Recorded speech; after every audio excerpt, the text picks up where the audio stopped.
Okay, so good day everyone. For today, we're going to discuss about module number 8, focus on collecting and analyzing data.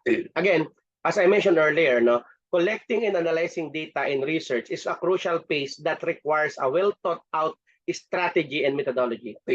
So the process involves a series of steps, starting with the selection of appropriate data collection methods and culminating in the comprehensive analysis of gathered data. So the first step in collecting data involves defining the research objectives in questions, which guides the selection of the most suitable data collection methods.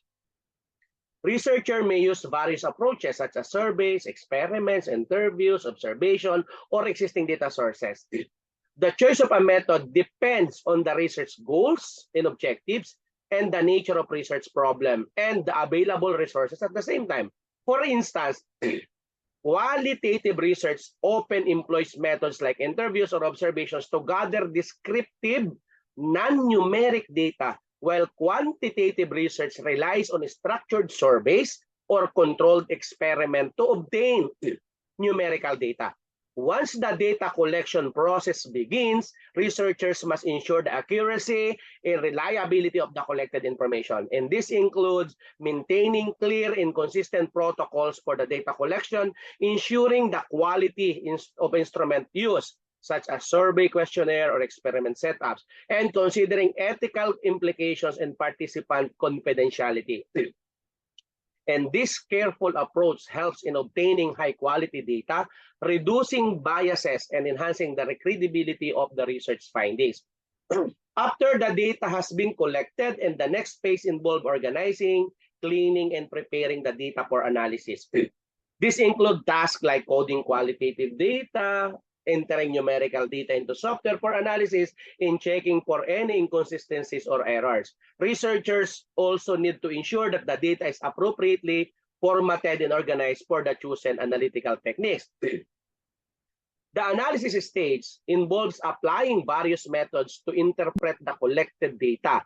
For qualitative data, analysis might include techniques like thematic analysis, content analysis, or grounded theory to identify patterns, themes, and meaning within that data. In contrast, quantitative data is often analyzed using a statistical method to identify correlation, trends, or significant relationship among variables. So statistical tools in software such as SPSS, R, or Excel are often employed for numerical data analysis. During the analysis phase, researchers need to be mindful of their research question and objectives to derive meaningfully conclusion. This includes interpreting the data in the context of the research framework and drawing connections between the findings and the established literature and theoretical underpinnings. Now, after the analysis, the results need to be reported in a clear, structured manner. Researchers typically present their findings through research papers, reports, or presentation. Take note, it's crucial to communicate the methodology, results, and interpretations effectively, making the research understandable and replicable for others in the field. Lastly, reflecting on the process of the data collection analysis is essential. Researchers often evaluate the strengths, limitations, and potential biases in their approach. Reflecting on the challenges faced during the process helps in refining future research strategies and improving the quality of subsequent studies. In essence, the process of collecting and analyzing that data in research is a methodical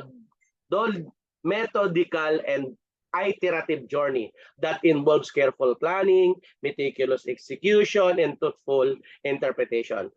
It's a cornerstone of product robust and credible research that contributes to the body of knowledge within a specific field.